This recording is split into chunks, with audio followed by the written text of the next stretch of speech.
जय श्री सद्गुरु देवाय नमः। जय श्री गणपति देवाय नमः।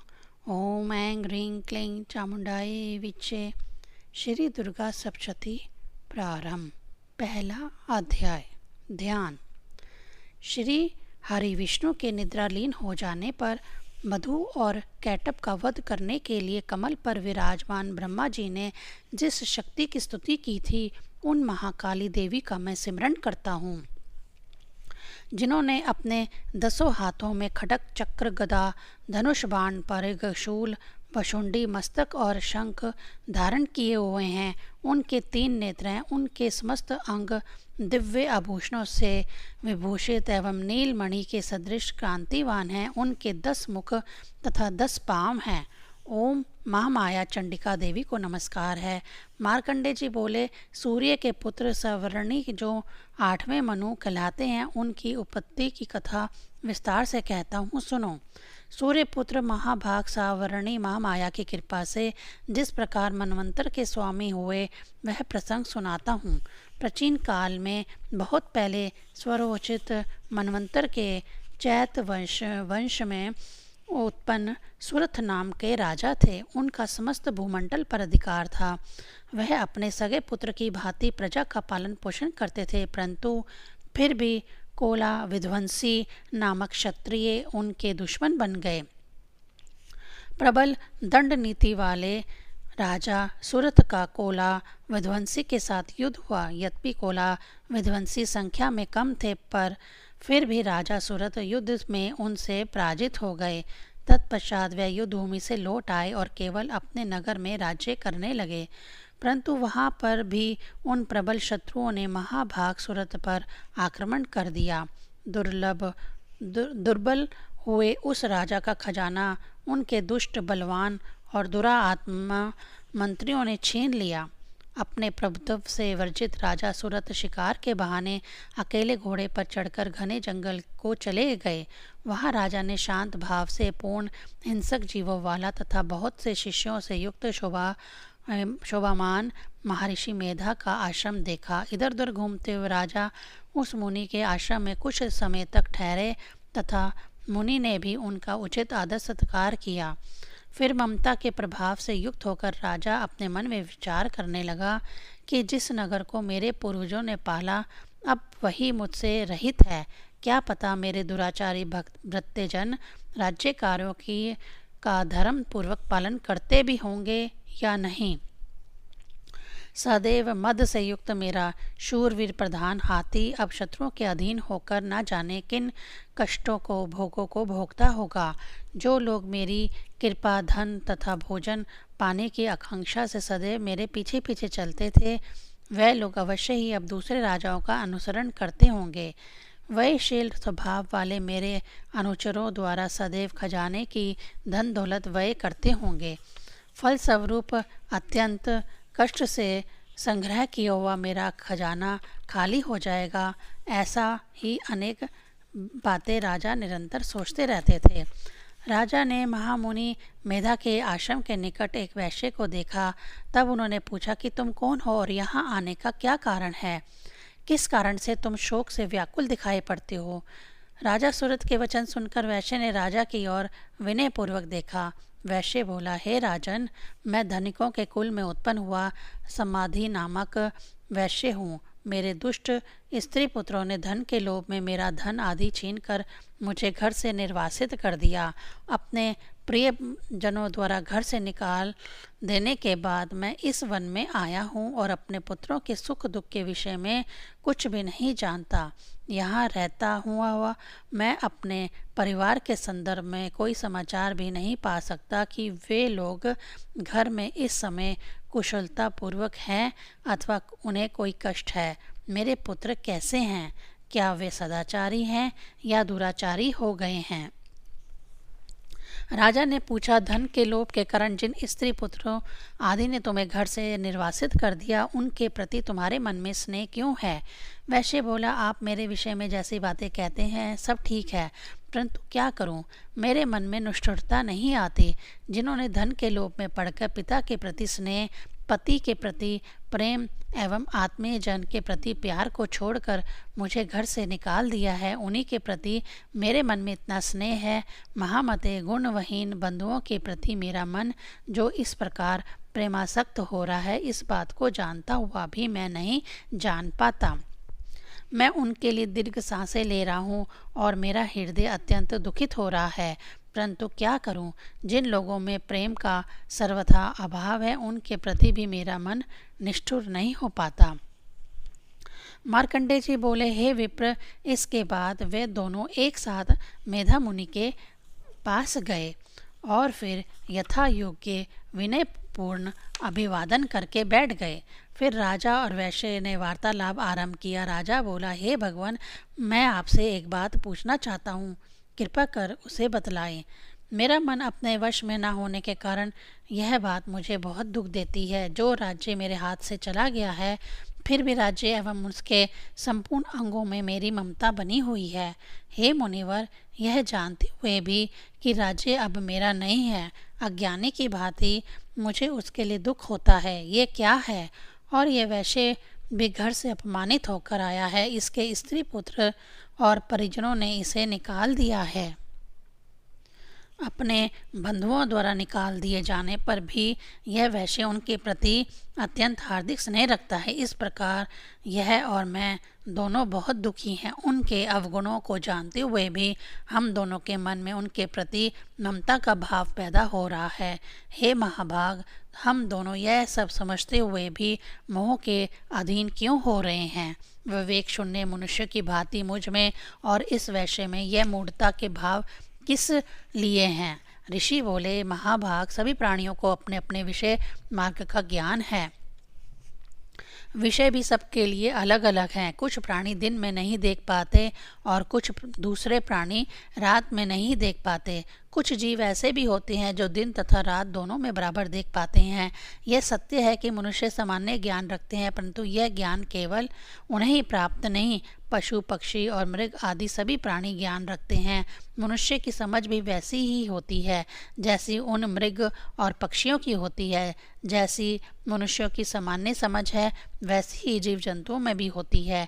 यह समझ होने पर भी इन पक्षियों को देखो, यह स्वयं भूख से पीड़ित होते हुए भी मोहवश बच्चों की चोंच में कितने चाव से अन्न के दाने डाल रहे हैं। हे नरश्रेष्ठ, यही प्रेम मनुष्यों में भी अपने संतान के लिए पाया जाता है। यह सब कुछ लोभ के प्रत्युपकार से दिन रात होता है। क्या तुम नहीं देखते? संसार की स्थिति बनाए रखने वाली भगवती महामाया के प्रभाव द्वारा सभी जीव ममतामय भंवर से युक्त मोह के गहरे गर्त में गिराए गए हैं। इसीलिए इसमें आश्चर्य नहीं करना चाहिए। उन्हीं से यह समस्त जगत मोहित हो रहा है। वह भगवती महामाया देवी ज्ञानी जनों के चित्त को भी बलपूर्वक आकर्षित कर मोह माया में डाल देती है। वह ही इस संपूर्ण चर अचर जगत की सृष्टि करती है। वह ही प्रसन्न होने पर मनुष्यों को दुखों से मुक्ति के लिए वरदान देती है।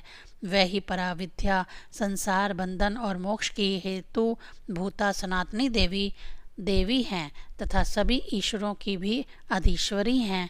राजा ने पूछा, भगवान, जिनको आप महामाया कहते हैं, वह देवी कौन है?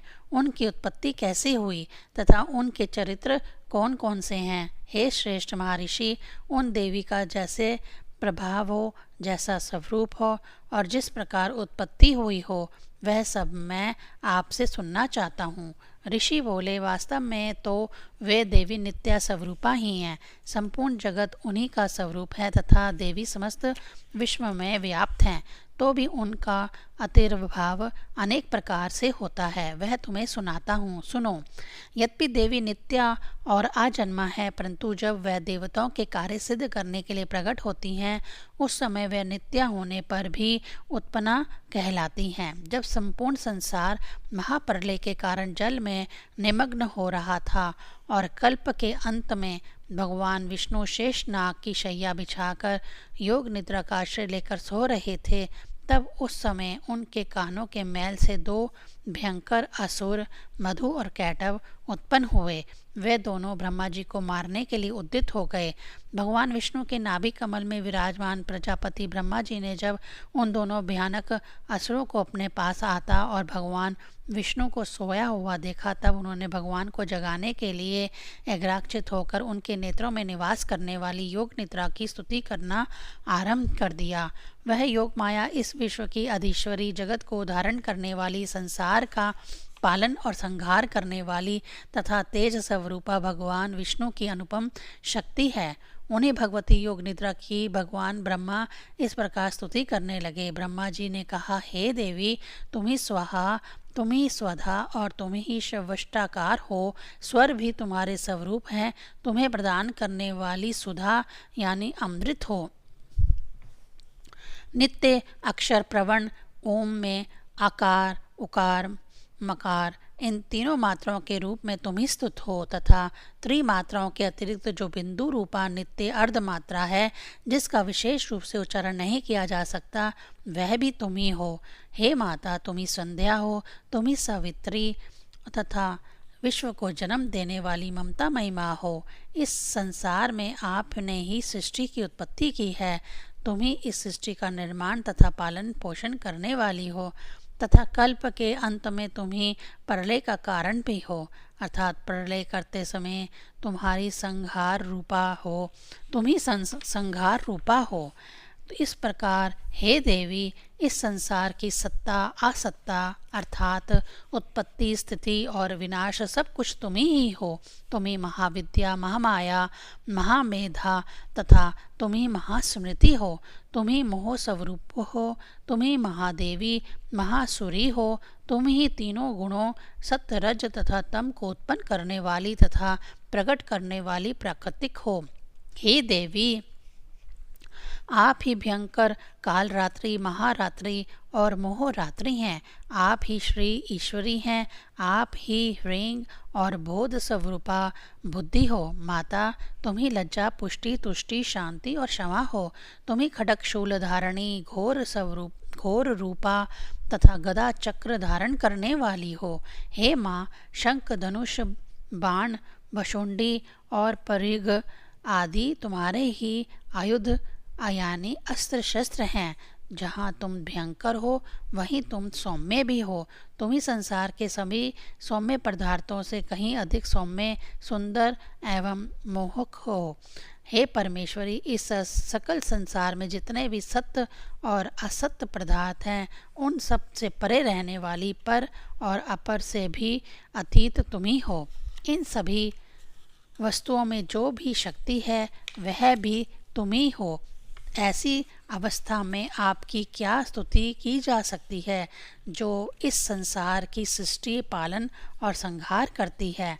उन भगवान को भी जब आपने निद्रा के अधीन कर दिया, तब आपकी स्तुति करने में यहाँ कौन समर्थ हो सकता है।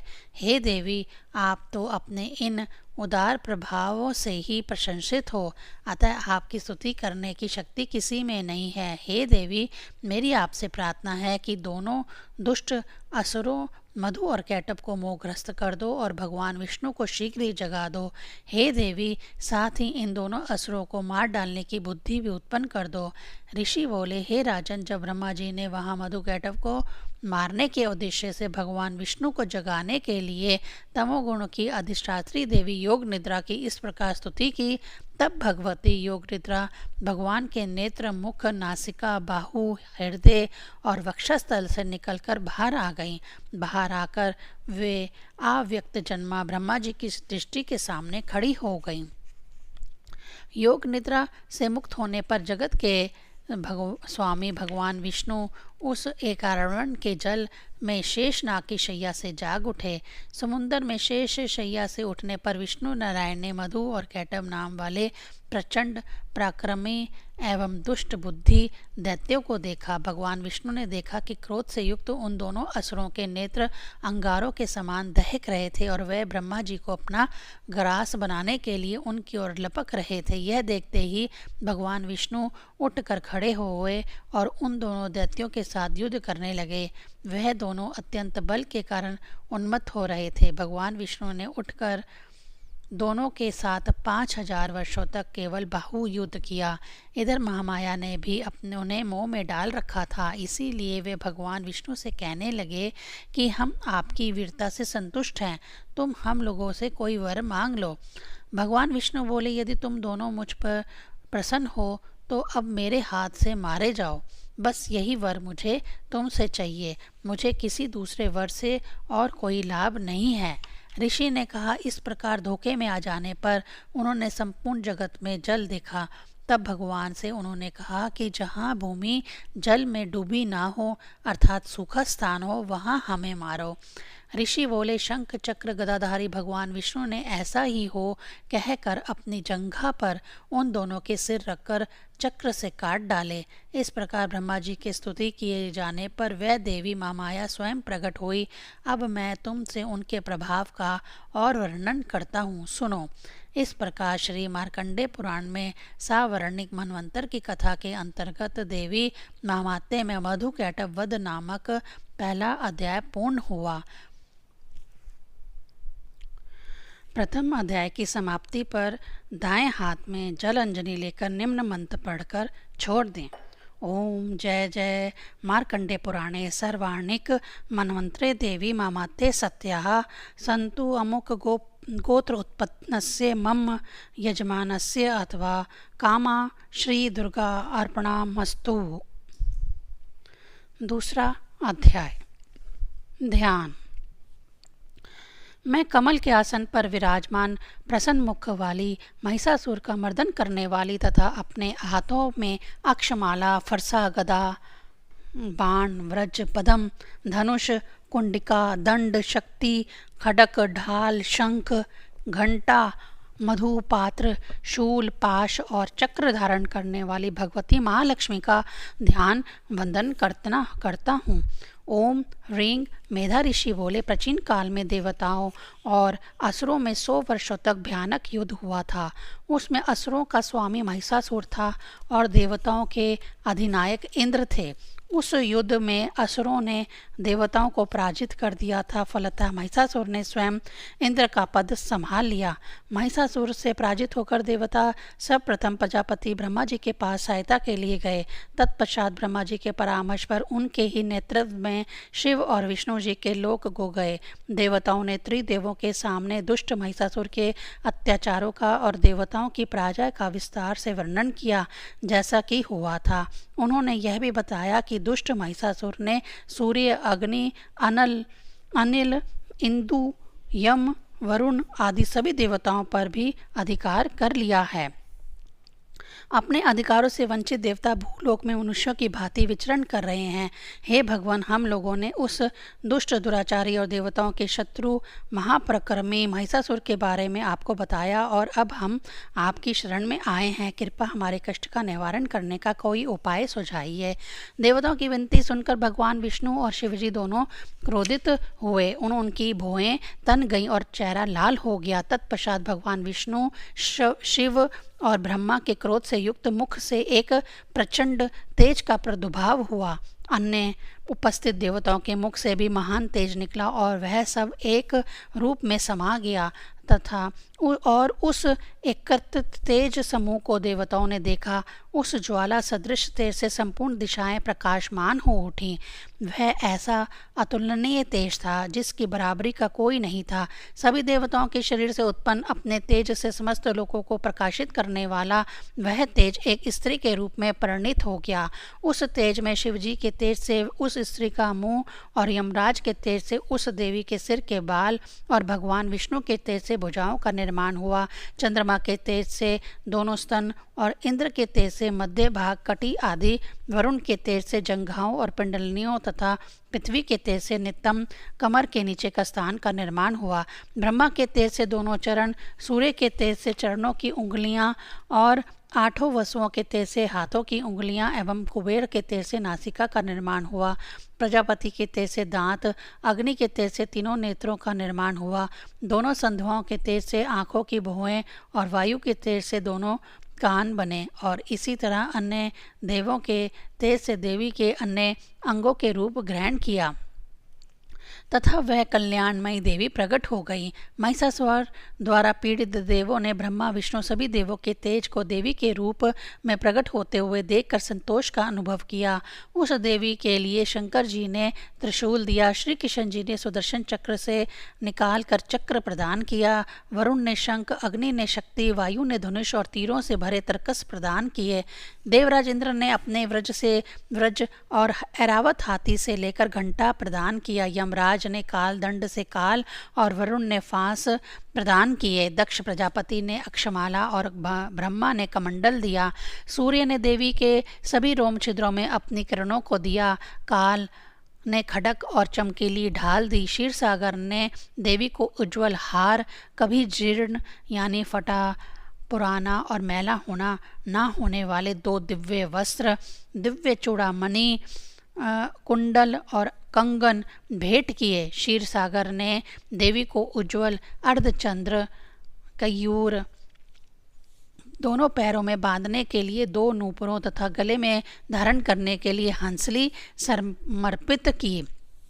क्षीर सागर ने देवी की उंगलियों में पहनने के लिए अमूल्य रत्नों से बनी अंगूठियां प्रदान करी। विश्वकर्मा ने देवी को अत्यंत ही निर्मल चमकता हुआ फरसा भेंट किया। इसके अतिरिक्त अनेक प्रकार के अस्त्र शस्त्र और किसी भी अस्त्र शस्त्र से ना छिदने वाला बख्तर भी विश्वकर्मा ने देवी को दिया और सिर और गले में पहनने के लिए कमल की 2 कभी ना कुम्हलाने वाली मालाएं भी दी। समुद्र ने देवी को सुंदर कमल पुष्प तथा हिमालय ने अनेक बहुमूल्य रत्नों के साथ साथ सवारी के लिए सिंह भेंट किया। देवों के कोषाध्यक्ष कुबेर ने देवी को मधु से भरा प्याला तथा इस पृथ्वी को धारण करने वाले एवं सभी नागों के स्वामी शेष नाग ने बहुमूल्य मणियों से विभूषित नागहार भेंट में दिया। इस तरह से और देवताओं ने भी देवी को आभूषण तथा अस्त्र शस्त्र आदि भेंट स्वरूप प्रदान किए। उस देवी ने देवताओं द्वारा प्रदान किए गए उपहारों से प्रसन्न होकर उच्च स्वर में अट्टहास किया। देवी का वह घोर गर्जन संपूर्ण वायुमंडल में गूंज उठा। देवी के उस अट्टहास की प्रतिध्वनि इतनी प्रचंड थी कि संपूर्ण दिशाएं भी उसे अपने आप में नहीं समेट सकी। उस महान प्रतिध्वनि से सभी लोक तथा 7 समुंदर कांप गए। देवी के अट्टहास से सारी पृथ्वी कंपित हो उठी, पर्वत हिल गए। यह सब देखकर सभी देवता उस सिंह की सवारी वाली देवी की जय जयकार करने लगे। सभी मुनियों ने भी भक्ति तथा नम्रता पूर्वक इस देवी की स्तुति वंदना की और इधर दैत्यों ने संपूर्ण 3 लोकों को शुभ देखा। यह देखकर सभी दैत्यों ने कवच धारण कर अपनी सेनाओं को तैयार किया तथा अस्त्र शस्त्र लेकर तैयार होकर खड़े हो गए। उस समय क्रुद्ध महिषासुर क्रोधपूर्ण स्वर में बोला, यह क्या हो रहा है? महिषासुर ने देखा कि उस देवी के चलने से पृथ्वी झुक गई है। सिर के करीट यानी मुकुट से संपूर्ण आकाश विचित्र हो गया है, जिसके धनुष के टंकार से संपूर्ण पाताल तक शुद्ध हो गया है। देवी अपनी सहस भुजाओं से संपूर्ण दिशाओं को आच्छादित किए हुई थी। देवी को देखते ही दैत्यों ने देवी से युद्ध छेड़ दिया। दोनों तरफ से अनेक प्रकार के अस्त्र शस्त्र छूटने से 10 दिशाओं में ज्वाला उत्पन्न हो गई। महिषासुर की सेना का सेनापति महायोद्धा चक्षुर था। उसने और चामर नामक असुर ने भी अन्य चतुरंगी रथ, हाथी, घोड़ा और पैदल चलने वालों से युक्त सेना को लेकर देवी से युद्ध किया और उद्राग नामक योद्धा ने 60,000 रथ लेकर युद्ध किया। महाहनु नामक राक्षस आयुक्त 10,000 उसके 1000 गुणा 1 करोड़ रथों को साथ में लेकर लड़ा। असिलोमा नामक असुर ने 50 नियुत अर्थात 5 करोड़ रथों को साथ में लेकर युद्ध किया। बशफल नामक असुर ने हाथी घोड़ों के हजारों समूह से युक्त 60,000 सेनाओं को लेकर रण में देवी से युद्ध किया। विडाल नामक उद्धत दैत्य भी 5 अरब कुशल दैत्यों को साथ लेकर युद्ध क्षेत्र में अपना पराक्रम दिखाने लगा। इन प्रमुख एवं उल्लेखनीय योद्धाओं के अतिरिक्त अन्य सहसों असुरों ने अपनी अपनी विशाल एवं कुशल सेना के साथ युद्ध क्षेत्र में आकर अपनी कुशलता का प्रयोग किया। इस प्रकार दुष्ट दैत्यों ने 1000 करोड़ों रथियों, गजरोहियों, अश्वरोहियों तथा पदातियों के साथ देवी पर धावा बोल दिया। उस समय युद्ध क्षेत्र में महिषासुर के चारों ओर उसकी रक्षा सहायता के लिए अति प्रचंड एवं युद्ध कुशल रथियों, गजारोहणियों, अश्वरोहियों एवं पैदल सेनाओं का जमघट था। सभी दैत्य सैनिक विभिन्न शस्त्र अस्त्रों, तोमर, भाला, भिंदीपाल, शक्ति, मसूल, परशु, खड्ग और पट्टशा खड्डका से देवी पर भीषण प्रहार करने लगे। खंडा से देवी पर भीषण प्रहार करने लगे। कुछ दैत्य तो देवी को बांधने के लिए उन पर पाश फेंकने लगे और दूसरे उनका वध करने के लिए उन पर खड्ग से तीक्ष्ण प्रहार करने लगे। इधर देवी एक और दैत्यों के शस्त्र अस्त्रों को खेल खेल में काटने लगी और दूसरी ओर उन दुष्टों पर प्रहार करके उन्हें व्यथित करने लगी। दैत्यों के साथ युद्ध करती हुई देवी के चेहरे पर श्रम यानी थकावट अथवा घबराहट का कोई भी चिन्ह दिखाई नहीं देता था। देवी को सहज भाव से दैत्यों के साथ युद्ध करता देखकर देवता और ऋषि मुनि उनकी स्तुति करने लगे। उधर देवी का वाहन सिंह भी क्रुद्ध होकर अपनी गर्दन के केशों को हिलाता हुआ असुर सेना में विचरने लगा। सिंह को देखकर दैत्यों को ऐसा लगा जैसे वन में दावानल फैल गया हो। असुरों के साथ युद्ध करती देवी के मुख व नासिका से निकले श्वास उनके शत सहस्र सैनिकों के रूप में परिवर्तित हो गए। वह सभी गण विभिन्न शस्त्रों, परशु, भिंदीपाल और खड्ग आदि को लेकर तत्काल असुरों पर टूट पड़े। देवी की कृपा से अत्यंत साहसी बने उनके गण और सैनिक देवी के हाथों से असुरों को नष्ट होते देख प्रसन्न होकर शंख, नगाड़ा आदि विभिन्न वाद्य यंत्र बजाते हुए हर्ष प्रकट करने लगे। अपने गणों को उत्साहित देकर देवी ने त्रिशूल, गदा और शक्ति आदि शस्त्र अस्त्रों की झड़ी लगा दी। देवी ने बजते हुए अपने घंटे के नाद से विमोहित करते हुए बड़े बड़े असुरों को अपने खड्ग के प्रहारों से मार डाला और कितने अन्य भयंकर असुरों को पृथ्वी पर गिरा दिया, अर्थात उन्हें मूर्छित अथवा घायल करके युद्ध के लिए अयोग्य कर दिया। देवी ने कितने ही प्रचंड प्रकर्मी असुरों को अपने पाश में बांधकर उन्हें धरती पर घसीटा और कितने दूसरे दुष्ट दैत्यों को अपने खड्ग की तीखी धार से दो दो टुकड़े करके धरती पर फेंक दिया। कितने ही दैत्य देवी के गदा के प्रहार से घायल होकर सदा के लिए धरती पर सो गए और कितने ही दूसरे दैत्य उनके मूसल की चोट ना सह पाने से धरती पर गिरकर रक्त वमन यानी रक्त की उल्टी करने लगे। देवी के शूल के प्रहार से अपनी छाती फट जाने के कारण बहुत से दैत्य आशक्त होकर पृथ्वी पर गिर गए और देवी के धनुष से छूटे बाणों से बहुत सारे असुरों की कमर ही टूट गई, अर्थात वे निरुत्साहित और हताश हो गए। पक्षियों पर झपटने वाले बाज की तरह देवों को प्रताड़ित एवं पीड़ित करने वाले और अपने को बलवान मानने का दम करने वाले दुराचारी असुर देवी के हाथों अपनी मृत्यु को प्राप्त होने लगे। कुछ दैत्यों की भुजाएं तो कुछों दूसरों की ग्रीवाएं यानी गर्दन कट गई। कुछ असुरों के मस्तक कट कट कर गिरने लगे तो कुछ दैत्यों के शरीर के मध्य भाग ही फट गए, जिससे वे कटे वृक्ष के समान पृथ्वी पर गिरने लगे। देवी ने कितने ही दैत्यों को पहले एक भुजा, एक नेत्र वाला तथा एक चरण वाला बनाया, फिर उन्हें दो टुकड़ों में चीर कर फेंक दिया। कुछ दैत्यों ने मस्तक कट जाने के बाद भी अपने हाथों में उत्तम शस्त्रों को लेकर देवी के साथ युद्ध किया और कुछ दैत्य तूर्य अर्थात नगाड़ों की धुन पर युद्ध विजय की लालसा से नाचने लगते। कुछ सिर वहीन असुर अस्त्र शस्त्र हाथ में लेकर ठहरो ठहरो कहते हुए देवी पर दौड़ते थे। जहाँ वह युद्ध हुआ था वहाँ की पृथ्वी देवी के अस्त्रों द्वारा गिराए गए रथ, हाथी, घोड़ों और दैत्यों से आच्छादित हो गई, जिससे चलने का रास्ता भी नहीं रह गया था।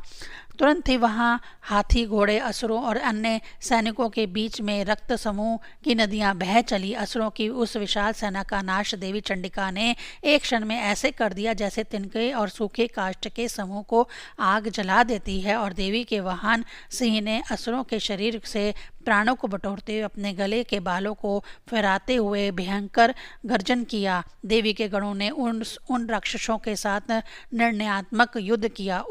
इस युद्ध से खुश होकर देवताओं ने आकाश से फूल बरसाते हुए अत्यंत प्रसन्न होकर अपनी भक्ति को दर्शाते हुए देवी की स्तुति की। श्री मार्कंडेय पुराण में सर्वार्णिक मनवंतर की कथा के अंतर्गत देवी महात्म्य में महिषासुर की सेना का वध नामक दूसरा अध्याय पूर्ण हुआ। ओम ऐं ह्रीं क्लीं चामुंडाई विच्चे।